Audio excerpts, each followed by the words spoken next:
Jumpa lagi para sahabatku terkasih dimanapun berada. Semoga kita semua dalam keadaan baik dan sehat. Para sahabatku terkasih, sesi ini saya mengajak kita untuk melihat sebuah judul. Apakah Martin Luther juga menghormati Bunda Maria, sementara para pengikutnya menolak? Inilah judul yang mau kita lihat dalam sesi ini. Para sahabatku terkasih, bicara tentang Bunda Maria selalu menjadi topik atau tema yang menarik. Karena Bunda Maria ini memiliki kekayaan yang luar biasa di dalam dirinya karena perannya yang luar biasa dalam karya keselamatan Allah. Maka ketika kita bicara tentang Bunda Maria selalu saja menarik bagi kita. Apalagi bagi umat beriman Katolik, Bunda Maria ini adalah figur yang luar biasa yang selalu hadir mendoakan putra-putrinya. Maka gereja Katolik selalu memberikan perhatian yang istimewa kepada atau terhadap Bunda Maria. Sama seperti dalam video sebelumnya saya pernah katakan juga bahwa bahkan dalam satu tahun itu ada 2 bulan yang didedikasikan untuk menghormati Bunda Maria, yakni bulan Mei yang disebut dengan bulan Maria dan bulan Oktober yang disebut dengan bulan Rosario. Tapi anehnya, kaum Protestan radikal selalu merasa terganggu jika orang Katolik bicara tentang Bunda Maria. Mereka ini merasa terganggu, terusik ketika orang-orang Katolik bicara tentang Bunda Maria. Maka seperti dalam video sebelumnya saya pernah katakan bahwa ketika kita bicara tentang Bunda Maria, selalu saja muncul berbagai macam komentar, hujatan, dan lain sebagainya. Itu yang dilakukan oleh kaum Protestan radikal. Walaupun kitab suci dengan begitu jelas bicara tentang Bunda Maria, tetap saja mereka menolak. Maka saya pernah pertanyakan konsep sola scriptura yang mereka imani itu. Jadi dalam video sebelumnya saya pernah juga bahas tentang konsep sola scriptura yang mereka imani. Semuanya harus biblis, harus berdasar pada kitab suci. Berarti di sini konsep sola scriptura itu hanya akal-akalan mereka atau bohong-bohongan mereka. Kalau itu memang benar, Maria itu secara jelas diungkapkan dalam kitab suci. Kenapa Maria tidak dibicarakan? Kemudian ketika gereja Katolik bicara, mereka seperti orang yang sedang kebakaran jenggot. Inilah fenomena yang kita temukan dalam kehidupan kita sehari-hari. Maka kita bisa melihat apa yang terjadi dalam realitas hidup kita yang memang seperti itu adanya. Para sahabatku terkasih, ada banyak tulisan yang mengulas tentang para bapak reformasi itu menghormati Maria Bunda Yesus. Jadi saya melihat begitu banyak tulisan yang di sana berbicara tentang bagaimana para bapak reformasi itu memberikan perhatian sekaligus penghormatan terhadap Bunda Maria yang merupakan Bunda Yesus. Jika membaca tulisan-tulisan mereka, kita bisa menemukan para bapak reformasi ini menerima hampir semua ajaran pokok gereja Katolik tentang Bunda Maria dan menganggap ajaran-ajaran ini bersifat biblis dan mendasar untuk iman Kristiani yang historis. Jadi kalau diperhatikan dari berbagai sumber, para sahabatku juga silakan mencari begitu banyak sumber di sana bicara tentang bagaimana para bapak reformasi ini memiliki pandangan, demikian juga penghormatan kepada Bunda Maria.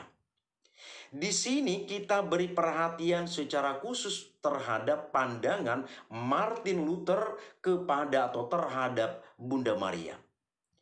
Yang pertama, berkaitan dengan dogma-dogma tentang Maria. Tentang Maria diangkat ke surga, Luther menulis, tidak ada keraguan bahwa perawan Maria berada di surga. Bagaimana hal itu terjadi kita tidak tahu. Dan karena Roh Kudus tidak memberitahu kita apa-apa, kita tidak bisa membuat suatu pernyataan iman. Cukuplah jika kita mengetahui bahwa Dia hidup di dalam Kristus. Ini khotbah dari Luther pada tanggal 15 Agustus tahun 1522. Terakhir kali Luther berkhotbah pada pesta Maria diangkat ke surga. Yang kedua, tentang Maria dikandung tanpa noda dosa. Martin Luther menulis, adalah suatu kepercayaan yang manis dan saleh bahwa pencurahan jiwa Maria dilakukan tanpa dosa asal, sehingga dalam pencurahan jiwa itu dia juga dimurnikan dari dosa asal dan dihiasi dengan karunia-karunia Allah, sambil menerima sebuah jiwa yang murni yang dicurahkan Allah. Jadi, dari sejak pertama dia mulai hidup, dia bebas dari semua dosa. Khotbah pada hari Bunda Allah dikandung tanpa noda tahun 1527. Yang ketiga, tentang keperawanan abadi Maria. Luther menulis, Kristus penyelamat kita adalah buah nyata dan alami dari rahim perawan Maria. Hal ini terjadi tanpa kerjasama pria, dan dia tetap seorang perawan sesudah itu. Khotbah tentang Injil Yohanes bab 14, dan ini terjadi pada tahun 1539. Kristus adalah satu-satunya putra Maria, dan perawan Maria tidak melahirkan anak lain selain dia. Saya cenderung untuk setuju dengan mereka yang mendeklarasikan bahwa saudara-saudara itu berarti saudara sepupu di sini, karena kitab suci dan orang-orang Yahudi selalu memanggil sepupu sebagai saudara. Para sahabatku terkasih, inilah beberapa pernyataan dari Martin Luther tentang Bunda Maria. Nah, ketika kita melihat ini, ada juga muncul pertentangan yang dilakukan oleh kaum Protestan sendiri, dan ini kita bisa menemukan di berbagai tulisan. Nanti di sini saya akan tunjukkan atau mengangkat salah satu sumber yang mempertentangkan apa yang sudah ditulis oleh banyak orang ini. Dari sekian banyak tulisan yang memuat bagaimana pandangan Martin Luther terhadap Bunda Maria, maka muncul komentar untuk mempertentangkan ini. Bahwa apa yang ditulis dalam sekian banyak tulisan itu tidaklah benar. Martin Luther tidak memiliki pandangan yang demikian, tetapi justru tujuan Luther dalam menyampaikan khotbah-khotbah perayaan ini adalah untuk menjauhkan umatnya dari pemujaan dan penghormatan terhadap orang-orang suci yang telah menyusup masuk ke dalam gereja, untuk menuntun mereka kembali kepada penghormatan kepada Kristus saja, dan melayani bukan orang yang telah meninggal, melainkan orang-orang suci yang masih hidup dan membutuhkan sesuai dengan perintah Kristus. Tanggapan ini muncul dari Beggars or Reformation blogspot.com. Inilah sumber yang membicarakan atau mempertentangkan apa-apa saja yang sudah dimuat dalam sekian banyak tulisan itu. Jadi para sahabatku, silakan membaca banyak di sana sehingga kita semakin banyak mengetahui tentang hal-hal yang dibicarakan ini. Para sahabatku terkasih, dari hal ini saya punya dua komentar penting. Jadi saya selalu memberikan komentar. Saya suka menanggapi apa yang ada di sini. Ada dua komentar penting saya tentang hal ini. Pertama, jika Martin Luther memang tidak menghormati Bunda Maria, pertanyaan, apakah ada pengaruhnya dengan iman Katolik? Apakah ini ada pengaruhnya dengan iman Katolik? Jawabannya tidak. Tidak ada pengaruhnya sama sekali jika Martin Luther dan tokoh reformasi yang lain tidak memberikan penghormatan secara istimewa kepada Bunda Maria atau terhadap Bunda Maria. Itu tidak ada pengaruhnya dengan iman Gereja Katolik. Gereja Katolik tetap memberikan perhatian, mencintai, menghormati figur Maria karena Maria sudah memberikan, menunjukkan sebuah keteladanan yang luar biasa bagi kita.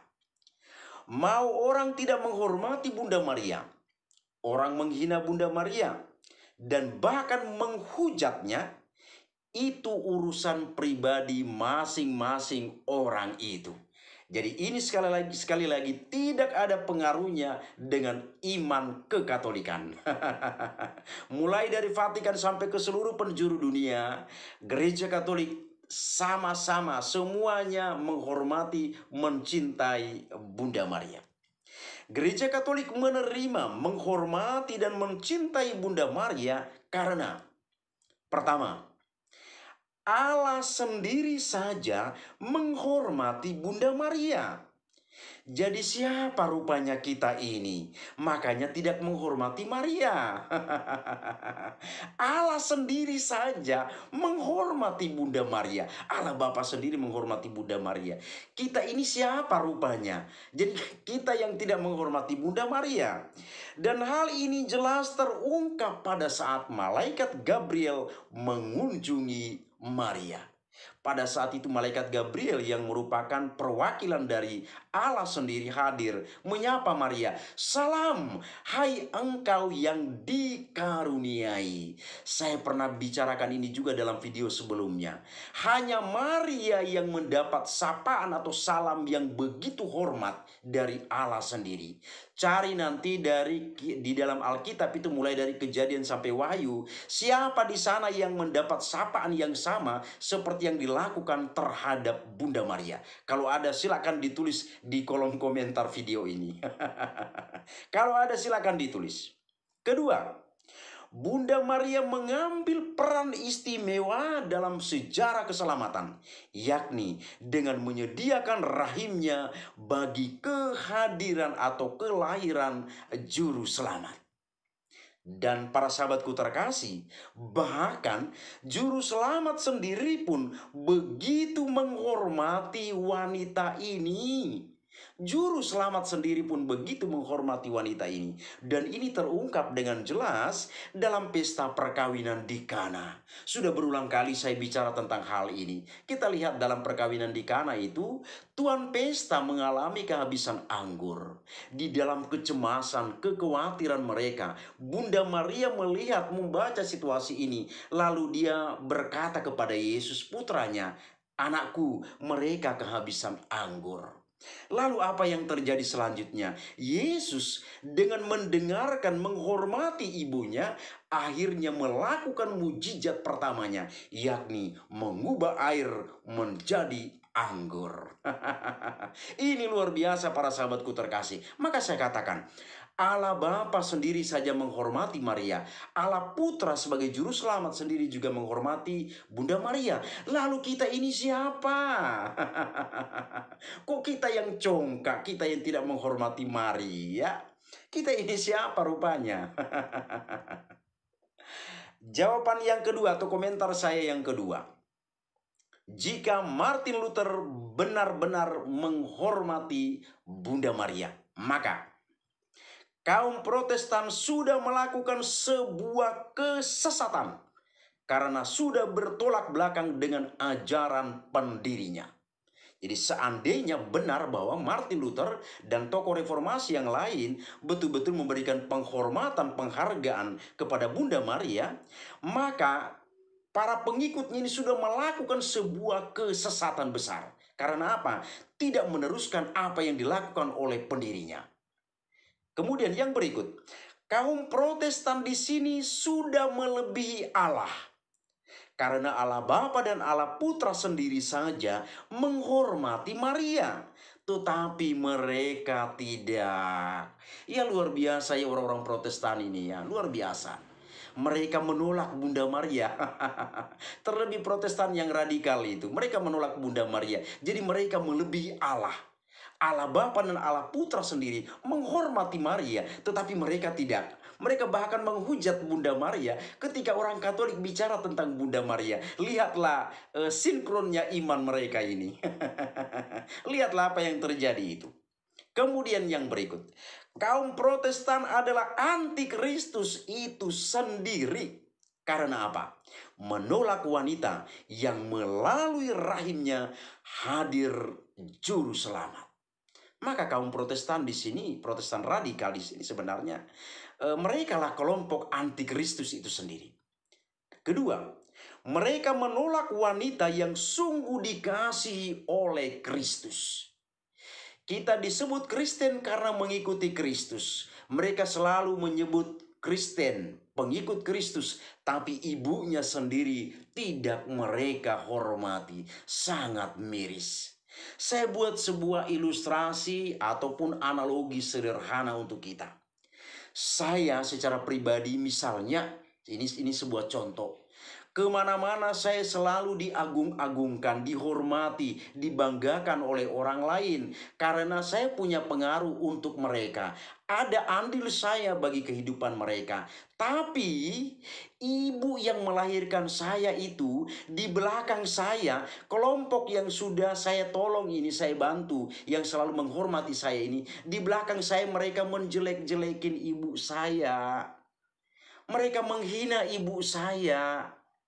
Bagaimana batin saya, bagaimana perasaan saya melihat situasi ini? Ini hal yang sederhana sebenarnya ini, hal yang sederhana. Maka di sini iman itu tidak sinkron. Maka jangan nanti mereka ini seperti perkataan Yesus. Biarkan gandum dan ilalang itu tumbuh bersama-sama hingga saat memanennya. Nanti di sana akan dibedakan, dipisahkan satu tempat gandum dan satu tempat ilalang. Jangan-jangan Anda sekalian itu akan masuk dalam kategori sebagai ilalang. Demikianlah para sahabatku terkasih. Ulasan ini semoga bermanfaat bagi kita. Selaku umat beriman Katolik, kita harus bangga dengan keimanan kita. Kita punya Bunda Maria yang selalu hadir mendoakan kita. Dan semoga ulasan ini semakin membuat kita teguh di dalam beriman. Terima kasih, Tuhan memberkati.